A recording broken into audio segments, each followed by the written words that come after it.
Hi, we're back at WWT Welney in Norfolk for our monthly visit as we try to chronicle the changes of a year there.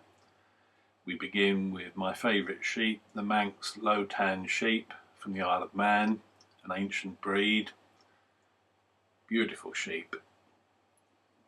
We see the two plaques as you cross the bridge, and then a picture of the entrance to the observatory last month. That was 2 foot underwater. And here we see one of the star birds today, the little ringed plover. This is green status bird and is on the increase in this country, between 1200 to 1300 breeding pairs. Overwinters in Europe, southern Europe and North Africa. But there are some places in England where they're beginning to overwinter. Now, what do you think this is? A tiger peering through the undergrowth. One of the many butterflies we saw today, mainly peacocks like this one, but also a few small tortoiseshells. Some of the wildflowers are beginning to flower now. This is a charlock, which is growing out of a tree. Then a lesser celandine. Nice to see the flowers reappearing again. And a new appearance at the reserve is this willow hide. Much better than the old preformed plastic ones. A red-tailed bumblebee, we saw lots of these today, and a nursery web spider. And I'm sure we'll be seeing lots more of these throughout the year. Then another star visitor to the reserve today, the yellow wagtail. We saw 2 pairs of these, but whether they were the same pair or 2 separate pairs, we don't know, but they were seen in different places. Although they're bright yellow, they're quite difficult to spot in the grass, and Jan and I had a few words as we tried to tell each other where the birds were. Always something that causes a bit of a laugh, really. It gets quite heated sometimes. I use one system and Jan uses another system. These birds are in serious decline all over the world, hence their red status. Such a beautiful, joyous bird to see.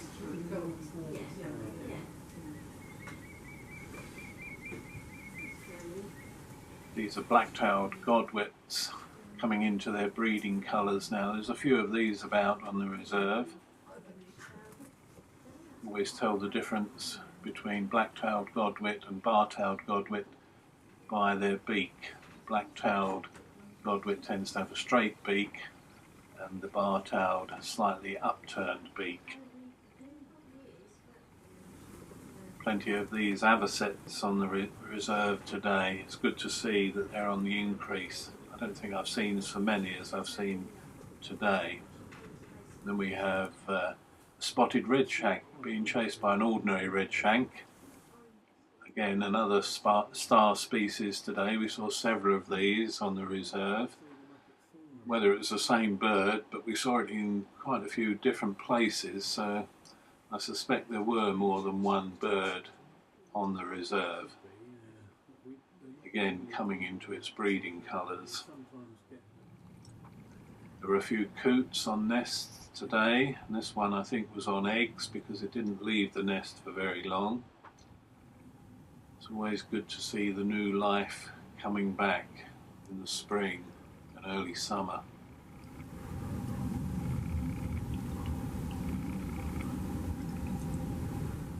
This is a panoramic view from the Lisle hide. It's my favourite hide. You can see so much from this hide here, but when it's really windy it can be quite chilly because it doesn't matter which way you look out. There's only one way where the wind doesn't come in.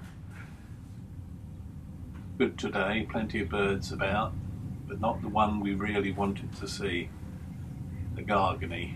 Everyone else seemed to see it, but we just missed it wherever we were. And here we have a tree bumblebee, not an indigenous species to this country, but on the increase. It's non-harmful, but it's happening mainly because of climate change, I suspect. And it was back to the main observatory where we saw a couple of whooper swans. There are a few that remain here all year, some even breed here. Injured birds that have never returned to Iceland. Plenty of pied wagtails about on the reserve today. And then we saw this odd little bit of behaviour from these oyster catchers. I guess this is some sort of bonding ritual. It's just an accident that 3 of them got involved in it at this time, but one soon flew off and left, I suspect, the true pair to carry on with their little ritual. Bye for now, and thanks for watching.